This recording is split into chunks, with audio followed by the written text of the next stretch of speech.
E aí pessoal, eu sou Marcelo Mazorra do canal Mazorra SPFC e as notícias do dia são: São Paulo perde mais uma na justiça. Hoje tem São Paulo e Atlético Goianiense, tudo sobre o jogo, desfalques e possível escalação. São Paulo contrata Formiga para sua equipe feminina. Belmonte abre o jogo sobre vários assuntos, atacante, vendas e Bruno Rodrigues. E por fim, São Paulo renova com uma das promessas da base, então vamos pro vídeo.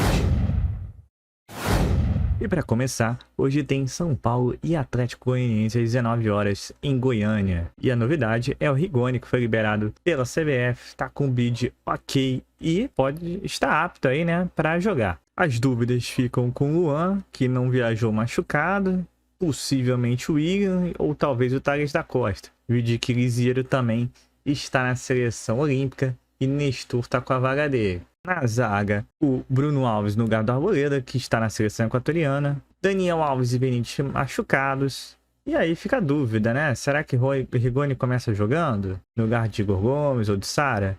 Até porque o que a gente consegue afirmar é que Luciano deverá fazer parte do time titular.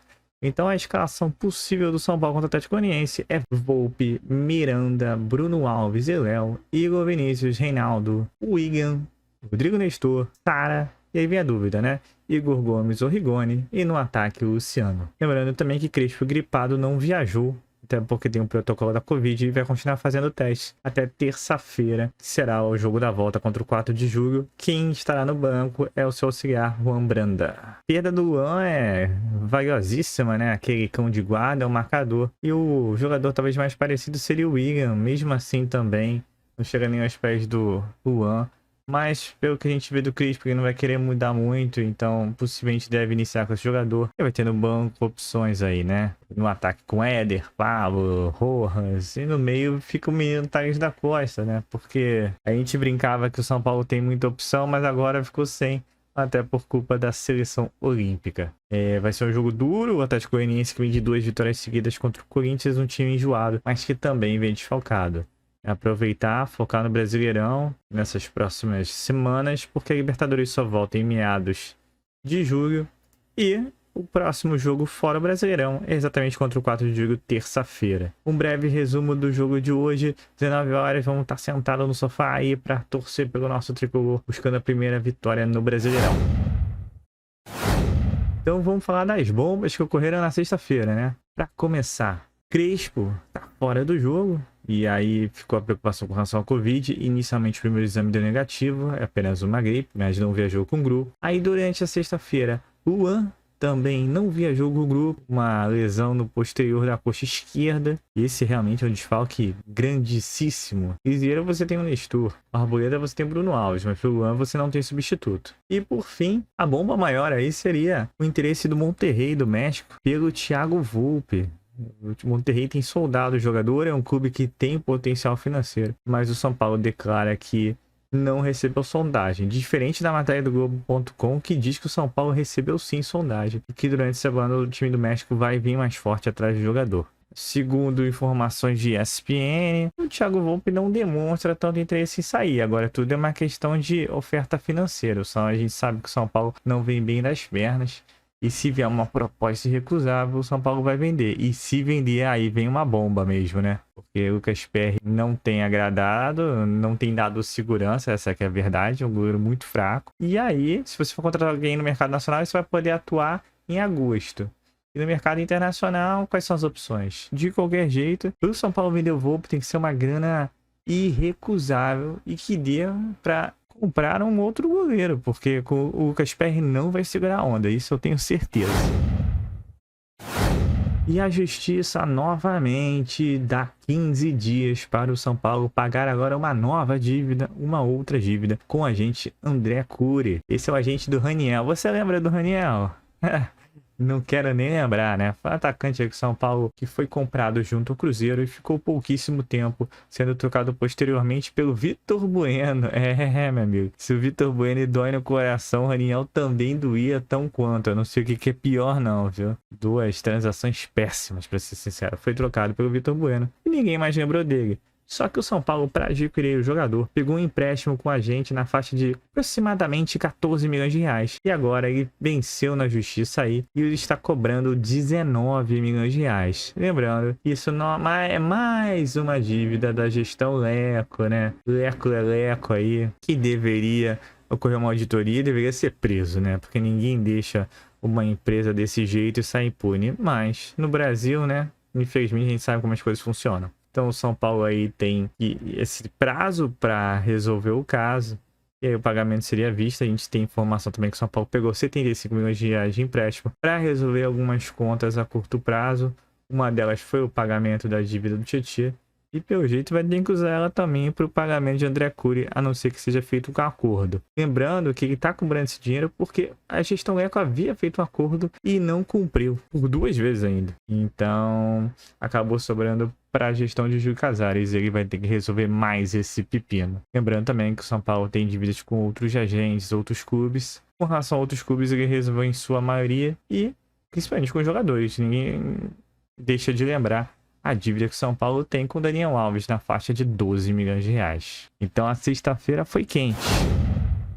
Vou falar agora de uma tacada de mestre da diretoria da gestão de Júlio Casares, foi a renovação de Wellington. O Wellington que tem dado muita sorte. Ele que estreou apenas na última rodada do Brasileirão, naquele jogo de fogo contra o Flamengo, em que o São Paulo precisava da vitória e conseguiu. Ele, que foi o substituto do Reinaldo, foi perfeito na partida, muito bem. E desde então vem aparecendo na equipe titular e é muito promissor. O São Paulo foi lá, ele tinha contrato até 2023, renovou até o final de 2024. Ótima notícia, o São Paulo que vem com esse movimento contínuo, renovando com as principais promessas do São Paulo. Já foi com Sara na gestão anterior, na verdade, mas depois já foi feita a renovação tanto com o Luan quanto com o Rodrigo Nestor. O São Paulo se adiantando para evitar futuros casos de Militões, né? Quem não lembra do Militão que saiu praticamente de graça e depois saiu do São Paulo na época por algo na faixa de 6 a 8 milhões de euros e foi vendido do Porto para o Real Madrid por apenas 50 milhões de euros. Isso tudo porque a gestão da época não se organizou para renovar com o jogador. Então isso, Júlio Casares tem efetuado muito mais acertos do que erros. Diferente de Leco aí, que botou o São Paulo no buraco e agora o Casares vem tentando aos pouquinhos aí tirar o São Paulo da situação. E já conquistamos um título, algo que em 6 anos, por sua incompetência, não conseguiu. O Carlos Belmonte fez uma entrevista online aí com o Marcelo Razan para o site Gol e falou de atacante, né? Toda semana praticamente a gente traz vídeos e informações de algum atacante. Então ele falou que o São Paulo trabalha com uma lista de 20 nomes. E aí o Razão foi perguntando, e aí atiçando aí o Belmonte, que acabou falando de alguns nomes que apareceram na mídia, e foi confirmando se existiu algum contato, não existiu e tal. Entre os nomes, inicialmente foi o Sacha, que o Jorge Nicola falou que o São Paulo haveria oferecido 8 a 10 milhões de reais por 50% do jogador. Ele falou que o São Paulo em nenhum momento ofereceu esse valor. Na verdade, não ofereceu e apenas nem sondou o jogador, para ser sincero, e que ele não faz parte dos planos do tricolor. Seria até uma incongruência, né? Você pensar, contratar o Sacha, pô, tu contratou o Pablo, contratou o Vitor Bueno, pô, para contratar o mais ou menos fica com os que tem, né? Então, ele na hora descartou a possibilidade do Sacha, até porque o valor é um absurdo pelo futebol que esse jogador tem. O outro jogador foi o Ricaldi, jogador paraguaio. E esse sim, o Belmonte confirmou que o São Paulo está de olho. Foi feita uma sondagem, o São Paulo vem analisando o jogador, mas não confirmou nada mais do que isso. Mais um sul-americano, o São Paulo já passou até na cota, né? Mas normalmente o custo-benefício dos jogadores sul-americanos são melhores, né? Exceto o Borré aí que quer ir para a Europa e pede valores astronômicos. Os demais são dentro da realidade, tanto é que o São Paulo contratou aí Rigoni, Benítez, Orejuela, apesar de estar no futebol brasileiro. Então, o São Paulo sempre de olho no mercado local. O outro jogador foi o Preciado, um atacante que foi dito por um bom tempo, mas não tem nem como contratar o jogador no evoluiu devido aos valores, né? Ele joga na China, então tu imagina a bolada que ele tá ganhando. Então o jogador não tem interesse. E o São Paulo não tem bala na agulha. O outro que entra nesse mesmo caso é Alex Teixeira. O atacante está sem clube desde que saiu da China.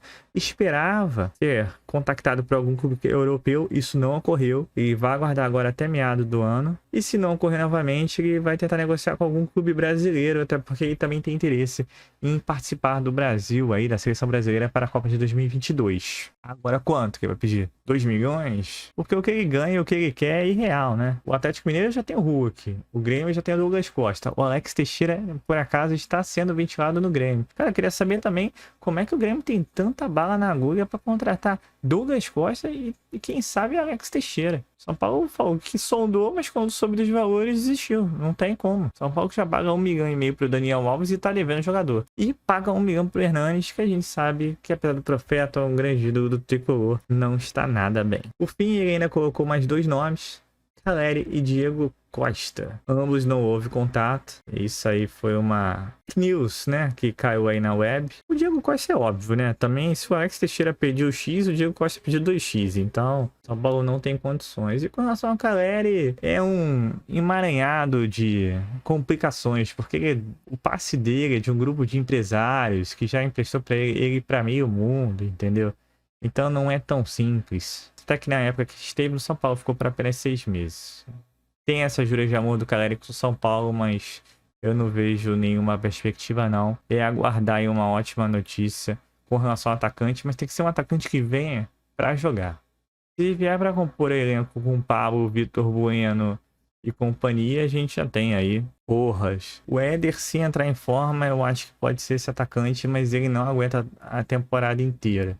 E aí o Pablo como reserva, como eu sempre digo, jogar com -1 é tenso. Ainda com relação à entrevista de Belmonte, ele tirou a minha grande dúvida sobre Bruno Rodrigues. O mesmo falou que ele não se adaptou ao esquema de jogo de Crespo e está com muitas dificuldades. E como já se passaram praticamente 6 meses do seu empréstimo e termina no final do ano, e o São Paulo ainda busca atacante, acho que ele já não terá muitas chances daqui para frente. Aquele time reserva que fez aquela pataquada quando 4 de julho, Bruno Rodrigues não esteve nem no banco. Então, é de se esperar aí que o jogador vai ficar encostado até o final do ano. Ou ele que corra atrás aí e busque um empréstimo para algum time aí da Série A, Série B e possa mostrar seu futebol. Mas do São Paulo, acho que a porta está fechada para ele. Ainda nessa entrevista, Belmonte afirmou que o São Paulo irá, com letras garrafais, vender algumas das promessas da base. E colocou os 4 nomes aí que estão na bola da vez, né? Lisieiro, Luan, Igor Gomes e Sara. E eu vou colocar para vocês aí um gráfico de uma enquete do Bola VIP. E aí você vê que o São Paulino prefere vender em sua grande maioria o Igor Gomes. Então vamos esperar aí para que o empresário do jogador cumpra esses 25 milhões de euros que o jogador, segundo ele, vale no mercado. E que ele também confirmou, o empresário do atacante, Wagner Ribeiro, que ele deverá ser vendido no meio do ano. Vamos esperar para ver. Mas o Igor Gomes é esforçado, bom jogador. Mas entre esses 4, eu também tenho a preferência pela venda dele. Se ele por 25 milhões de euros, seria perfeito, porque aí só precisaria vender ele e fecharia aí o balanço tricolor. E só para fechar o vídeo cheio de novidades, porque a sexta-feira não parou, o sábado não para, o São Paulo é uma bomba de notícias. O São Paulo confirmou a contratação de Formiga. Isso mesmo, jogador aí recordista de Copas do Mundo com 7 e também agora vai fazer 7 Olimpíadas, também recordista. Ela que desde o início das Olimpíadas participou de todas as Olimpíadas representando o Brasil. Olimpíada de futebol feminino, primeira Olimpíada foi em 96 e ela estava lá. Formiga, que jogou de 97 a 2000, São Paulo foi campeã brasileira e bicampeã paulista. Rodou o mundo, estava no Paris Saint-Germain, volta e assina agora dia 21 de junho com São Paulo. Mas deverá estrear apenas após as Olimpíadas, porque a Formiga faz parte dos planos da treinadora Pia Sundhage, a sueca, né? Então, ótima notícia, um reforço para a equipe tricolor. É uma equipe jovem com potencial, apesar da derrota de virada para o Corinthians, tá aí sempre nas cabeças, mas ainda fica um degrau abaixo, Corinthians e Palmeiras. Mas com o reforço da Formiga, quem sabe, né? Ela é o Zé Roberto do futebol feminino, com 43 anos, gigante. Joga demais, viu? Então é isso. Mais uma contratação do São Paulo Futebol Clube se reforçando no futebol feminino. E hoje tem o São Paulo no futebol masculino pela segunda rodada do Brasileirão. Um vídeo um pouquinho mais longo do que habitual, mas, cara, não parou de notícias do São Paulo Futebol Clube. E assim que é bom, né, pessoal? E que sejam notícias boas, sejam contratações e títulos. Então é isso, pessoal. Saudações tricolores e até a próxima. Valeu!